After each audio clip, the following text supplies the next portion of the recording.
Photo D. Ross Cameron, Associated Press. Harrison Phillips leads Stanford in tackles and sacks, including this one of Oregon's Taylor Alley on October 14.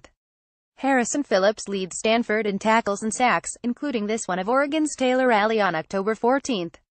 Photo D. Ross Cameron, Associated Press. Stanford's Phillips a top candidate for Pac-12 Defensive Player of Year. Temperatures are expected to be in the 30s with snow or freezing showers Saturday afternoon for Stanford's game at Washington State.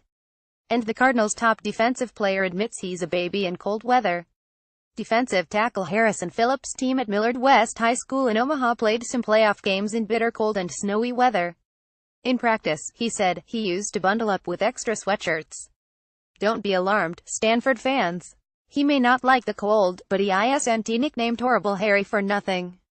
The 6'4", 295-pound redshirt junior is one of the leading candidates for Pac-12 Defensive Player of the Year. In fact, his main competition may be Washington State lineman Hercules Mataafa, who has 13 tackles for loss and 6.5 sacks. He's a smaller lineman, but he uses that speed and initial burst off the line of scrimmage to be as disruptive as he can, Phillips said of the 6'2", 252-pound Mataafa. I'm excited to see how our offensive line can handle him. Phillips leads the Cardinal in tackles with 61, tackles for loss 7.5, sacks 4 and quarterback hurries 5. In their most recent game, at Oregon State, he saved Stanford's bacon by forcing and recovering a fumble in the closing minutes, allowing the Cardinal to wrest a 15-14 win out of what looked like a sure defeat.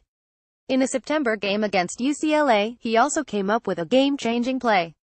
He blocked a chip-shot field goal attempt in the second quarter, and Stanford rode the momentum of that play to score the next 17 points and go on to a 5,834 win. The Cardinal haven't lost since. Buoyed by the UCLA win, we realized we still are the top dog and the Pac-12 title game is still ours to go get, he said. We got that hunger back again, and it hasn't left. Opponents frequently double-team Phillips. Sometimes they resort to other means. He estimates he's been held or given some other illegal treatment on a quarter of the snaps in a game. Of course, many defensive linemen probably would say the same thing. A two-time Nebraska State wrestling champion in high school, he has said the experience greatly influenced his success in football. Stanford head coach David Shaw agrees the sport emphasizes physical and mental sharpness. There's a grit to wrestling that's inescapable, he said. You can't be a good wrestler if you don't have it because it's just you competing. There's no relaxing in a wrestling match.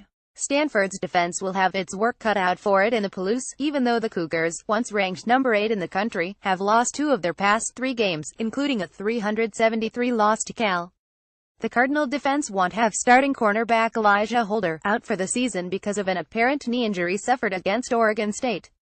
That's a huge hit, Phillips said. He called Holder a potential first-round NFL draft pick and our security blanket for his proclivity for big plays.